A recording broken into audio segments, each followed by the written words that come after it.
ये एक हमारा मोरल दायित्व बनता है, एक नैतिक कर्तव्य बनता है। चंचल हमारे छोटे भाई जैसा था और जब भी हम गांव पे जाते थे तो मिलने आता था कि भैया हमको गाना लिखने का शौक़ है। तो जहाँ तक हमारी कोशिश होती थी लोगों से मिलवाता था उसको, और गाना लिखने में बहुत उम्दा था, काफ़ी अच्छा गाना लिखता था। स्पॉन्टेनियस में ऑन द स्पॉट गाना लिखता था, मतलब किसी भी सब्जेक्ट पे आप गाना लिखवा सकते थे। और उम्र ज़्यादा नहीं थी, शारीरिक रूप से स्वस्थ था, अच्छा इंसान था, हंसमुख था। और 21 साल के आसपास 21वां उसका चल रहा था और काफ़ी अच्छे अच्छे गाने लिखे चंचल ने। अभी उसके गाने लिखे हुए काफ़ी गायकों ने गाया। एक गोरखपुर के झुमरी तलैया ये उन्होंने गाया, मोहन राठौर जी ने गाया, तो काफ़ी अच्छा रहा, काफ़ी हिट भी रहा, कई मिलियन उसके व्यूअर्स भी रहे। अब वो अचानक कोरोना काल में मुझे एक दिन घबराहट हुई, हम कहे चलते हैं, और अचानक पता नहीं क्यों उसी का नाम आया कि मुझे चंचल से मिलना चाहिए।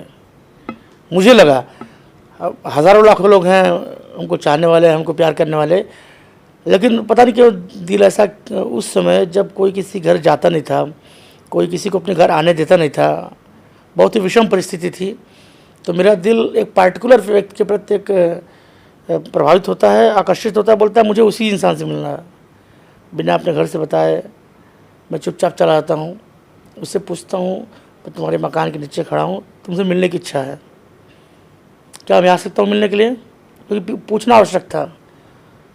तो बिना किसी संकोच के, बिना किसी शब्दों को विराम दिए अचानक बोला भैया क्यों नहीं, हमारा सौभाग्य है, आपका घर आइए। और ऊपर तत्काल बुला लिया और ऊपर रूम में बैठाया, काफ़ी हम लोग नज़दीक बैठे भी, और हम लोग कुछ समय पे चर्चा कर रहे थे यार हम लोग अभी कहाँ फंस गए, किस परिस्थिति में। जबकि कोरोना काल में चंचल ने हमारे साथ काफ़ी काम किया, अपने क्षेत्र के लोगों के लिए इम्यूनिटी बूस्टर दवा वितरण कराई हमने, उसमें भी चंचल हमारे साथ था। हज़ारों वृक्ष लगवाए, वृक्षारोपण में भी हमारे साथ था। काफ़ी सांस्कृतिक कार्यक्रम किए, उसमें भी हमारे साथ था। जो भी हमारे कल्चरल एक्टिविटीज़ होती थी उसमें हमेशा मेरे साथ होता था। तो साथ में बैठा और चाय पिलाया और जो भी नाश्ता पानी हमसे कराया। अब दिल की बात, पता नहीं उस दिन क्यों उससे दिल की बातें निकल रही थी, भैया क्या होगा, कैसे किया जाएगा, हम लोग की ये प्लानिंग है, हम लोग जो बच्चे आ रहे हैं उनके लिए ऐसा काम करेंगे। भैया हम मुंबई नहीं जा पाए, लेकिन जो टैलेंटेड बच्चा है मुंबई नहीं जा सकता है, उसकी स्थिति नहीं है ऐसी, तो हम लोग उनके लिए यहीं पे हम लोग मुंबई बनाएंगे, यहीं पे उनको अच्छे प्लेटफॉर्म देंगे, अच्छा म्यूजिक देंगे, अच्छा रिकॉर्डिंग देंगे, सब कुछ करेंगे और अच्छी व्यवस्था देंगे, आपका सहयोग चाहिए। हमके मेरा पूरा यथासंभव पूरा सहयोग रहेगा मेरा। और उस दिन हमसे गले मिलने लगा, जबकि कभी उसकी हिम्मत नहीं पड़ती थी कि गले मिलने की, एक पैर छूता था, उस दिन गले मिला। और हमने भी संकोच नहीं किया कि कोरोना काल में किसी से गले मिल रहे हैं, मेरा भी दिल एक भावुक हो उठा, हम चलो मिलते हैं, अच्छा लगा एक दूसरे से मिलके। और फिर प्लानिंग थी जल्दी, एक बड़ी प्लानिंग को हम लोग अंजाम देने वाले थे। मैं घर आया, उसके 1 ही 2-3 दिन बाद मुझे खबर मिली कि चंचल स्वर्गवासी होगा, हम लोग को छोड़ के चला गया। अचानक विश्वास नहीं हुआ, मुझे लगा कोई मजाक किया होगा। फिर मैंने फ़ोन किया उसके घर पे, फिर पता चला कि गाड़ी में घूमता रहा, एक 21 साल का लड़का, उसको नहीं बोल सकते हार्ट अटैक हुआ होगा, और पूरे शहर में चक्कर काटता रहा अस्पतालों का कि इस हॉस्पिटल में भर्ती हो जाए, उस हॉस्पिटल में भर्ती हो जाए, लेकिन भर्ती नहीं हुआ। वो बीच में ही हिम्मत टूट गई उसकी और हम लोग को छोड़ के चला गया। फिर ये हुआ कि हम कलाकारों के लिए और कोई तो सोचता नहीं है, हमको एक दूसरे के लिए सोचना पड़ेगा। ऐसा नहीं कर सकते कि उससे नज़दीक मेरे हृदय में और कोई नहीं था, बहुत से लोग थे, वो कुछ ज़्यादा था। फिर हम लोगों ने निर्णय लिया कि स्टूडियो उसी के नाम से स्टूडियो चलेगा, स्टूडियो में जो भी लोग रहेंगे उसका नाम अपने सरनेम की जगह यूज़ करेंगे, या आगे या पीछे कहीं भी यूज़ करेंगे लोग नाम। और चलना स्टूडियो चल रहा है बालाजी स्टूडियो के नाम से, चंचल विकास यादव उसका नेतृत्व कर रहे हैं, उनके घर के लोग का भी सहयोग मिल रहा है। और ये स्टूडियो जैसा भी चलेगा, जो भी आर्थिक आमदनी आती है उसके आपको चेक जो भी आता है, चाहे 1 रुपया चाहे 1 लाख है, एक आंशिक रूप से हम लोग का पूरा प्रयास रहेगा उनके घर पे हम लोग दें। और यही नहीं, और एक पूरा ऐसा कलाकारों का एक टीम होना चाहिए, क्योंकि क्या है कि सरकार पे कोई विपत्ति आती है, चाहे तूफान आए, चाहे भूकंप आए, चाहे आगजनी हो, इंडस्ट्री बहुत बढ़ चढ़ के हिस्सा लेती है, लाखों करोड़ रुपए देती है, चाहे साउथ की इंडस्ट्री हो, भोजपुरी इंडस्ट्री हो, हिंदी इंडस्ट्री हो। हम जाते हैं कहीं काम करने, हमको एक छोटा सा लोन लेना हो तो कहते हैं कि नहीं आपका क्या है, आप तो एक्टर हो, आपको एक्टर को लोन मिलता नहीं है। और हम लोगों के लिए तरसते हैं। हमको एक मोबाइल भी लेना हो, अगर हमने बता दिया EMI पे लेना है और हमको लोन चाहिए तो नहीं मिलेगा। अब विषम परिस्थिति आती है, सबसे पहले कलाकार आता है।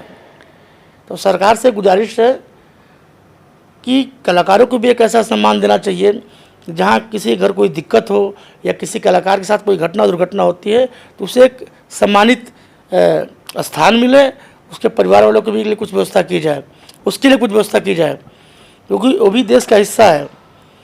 हम एक सैनिक होता है जो सीमा सुरक्षा बल में होता है या बॉर्डर पर हमारी सुरक्षा करता है, जिससे हम आराम से घर में सो सकते हैं, वो हमारी शरहद की रक्षा करता है। और हम सांस्कृतिक सिपाही हैं, हम अपने देश की संस्कृति की रक्षा करते हैं, हम भी एक सिपाही हैं। कहा गया कि किसी देश का विनाश करना हो तो उसकी संस्कृति और शिक्षा दोनों का नाश कर दो। जिस देश की संस्कृति पुरानी होगी और सोच नहीं होगी, वही देश आगे बढ़ेगा। परंतु यहाँ पे संस्कृति तो आगे बढ़ रही है, लेकिन संस्कृति को आगे बढ़ाने वाले आगे नहीं बढ़ रहे हैं। और यही था कि यही सोच हम लोग की थी कि ऐसा कुछ काम किया जाए। तो हम लोग उनको भी एक सांस्कृतिक शहीद हुए। जो भी इंडस्ट्री के अच्छे अभी हमारे धनंजय भैया चले गए और श्याम देहाती चले गए, इन्होंने बहुत काम किया भोजपुरी के लिए। तो चले गए, 1-2 दिन फेसबुक बाजी हुई, फिर कहानी ख़त्म हो गई। उनका एक आदमी इंडस्ट्री में काम करता है, पूरी जवानी गुजार देता है काम करने के लिए। ऐसा नहीं कि उसको लाखों करोड़ों रुपए मिलते हैं, सभी लोग सुपरस्टार नहीं होते हैं। लेकिन एक ऐसा समय आता है, बेचारा संघर्ष करते समय में नौकरी के लिए वो बड़े एज हो चुका है, इतनी पूंजी नहीं है कि नौकरी कर सके। और ये इंडस्ट्री से जुड़ा हुआ कोई व्यक्ति हो, चाहे राइटर हो, स्पॉट बॉय हो, मेकअप मैन हो, PR हो, तो चाहे डायरेक्टर हो, चाहे मेकअप मैन हो, सबकी बात कर रहे हैं हम। वो बीच में छोड़ देता है, फिर उसका परिवार तो ख़त्म हो गया, उसके बीवी बच्चे कहाँ जाएँ, उसके माँ बाप कहाँ जाएँ, इसके बारे में कोई सोचने वाला नहीं होता है। एक दिन फेसबुक बाजी होती है कि हमको छोड़ के चला गया, ऐसा है वैसा है। लेकिन ऐसा होना चाहिए, एक ऐसा संगठन होना चाहिए, एक ऐसी सोच होनी चाहिए, ऐसी सोच होनी चाहिए कि उनके बारे में भी एक विचार किया जाए। तो हम सबके बारे में तो नहीं सोच सकते हैं, जहाँ तक हमारी एक सोच है शुरुआत कर सकते हैं। कहीं ना कहीं बड़ी सोच की शुरुआत करने के लिए छोटा सा कदम उठाना चाहिए। तो हम लोगों ने उठाया कि कोई दिक्कत होगी किसी कलाकार के पास, हमारे पास 1 रुपया होगा तो 1 रुपये से सहयोग करेंगे, हमारे पास कुछ नहीं होगा तो हम शारीरिक रूप से जाएंगे, सहयोग करेंगे। अब ये धीरे धीरे इसको प्रयास में हम लोग ला रहे हैं और सफलता मिलेगी। तो उसी के कड़ी में था चंचल, उसका स्टूडियो बना, चल रहा है और सभी लोग काम कर रहे हैं, अच्छा काम कर रहे हैं। और तो उसके माँ का जब दर्द देखते हैं कि जो अपने जवान बेटे को खो दिया, तो वो एक कलाकार महसूस कर सकता है। क्योंकि हम लोग में कई चेहरे होते हैं, पेट में खाना नहीं होगा, जेब में पैसे नहीं होंगे, फिर भी होठों पे मुस्कान होती है। तो उनकी माँ के अंदर का जो छिपा हुआ दर्द, वो हम लोग समझ सकते हैं कि अपने जवान बेटे को खोने का क्या दर्द होता है। ये कोशिश की रही है हम लोग, ऐसे सिर्फ चंचल के लिए नहीं, चंचल तो हमारा सिर्फ एक आधारशिला रखी है, एक तरह का इस तरह का संगठन बनाएंगे हम लोग। किसी को कोई दिक्कत होती है तो हम लोग कोशिश करके यथासंभव प्रयास करके, चाहे उसकी बहन की शादी हो, चाहे उसके घर में कोई आकस्मिक दिक्कत आती है, प्राकृतिक आपदा आती है तो हम लोग कोशिश करेंगे। और एक छोटी सी शुरुआत थी और ऐसा नहीं कि हम बहुत बड़ा काम किए हैं, इसको कोई भी कर सकता था। हम तो एक छोटे से इंसान हैं, भी लखपति करोड़पति लोग पड़े हुए हैं। मैं ईश्वर का शुक्रगुजार हूँ, उस काम के लिए ईश्वर ने मुझे चुना, बस यही फ़र्क है। कोई कर सकता था, ईश्वर ने उसका नेतृत्व करने के लिए मुझे चुना, बस ये इतना फ़र्क है। इस नेतृत्व को हम आगे ले जाएंगे और चाहे पूर्वांचल के कलाकार हो, चाहे उत्तर प्रदेश से कोई कलाकार हो, हमसे जो भी संभव प्रयास होगा, नहीं होगा करवाएंगे। नहीं दवा के पैसे होगा तो दवा की व्यवस्था कराएंगे। कोई ज़रूरी नहीं कि मैं अपने जेब से पैसा दूँ। मेरा जो नैतिक कर्तव्य मैं उसको पूरा करूँगा। बस उससे एक छोटी सी कड़ी थी, एक उसी रूप में मैं इस कार्यक्रम को आगे बढ़ा रहा हूँ। बहुत बहुत धन्यवाद, साधुवाद इसके लिए। और एक बात और मैं कहा, अपने यूपी बिहार के उन सभी कलाकारों से जो एक अच्छे कलाकार हैं और सोचते हैं कि मेरा गाना बने, कम से कम पैसों में बने, अच्छी रिकॉर्डिंग हो, अच्छा लिरिक्स मिले हमको, तो चंचल के काफ़ी गाने पड़े हुए हैं। विकास यादव जो वहाँ का नेतृत्व कर रहा है, वहाँ का मैनेजिंग डायरेक्टर है। और आप आइए, आप टैलेंटेड हैं, गरीब हैं, तो आपका गाना आप कम से कम पैसे में निःशुल्क आपका गाना रिकॉर्ड होगा। चाहे ये गोरखपुर में सहजनवा में एक पटखौली चौराहा है, वहाँ पे है बालाजी स्टूडियो।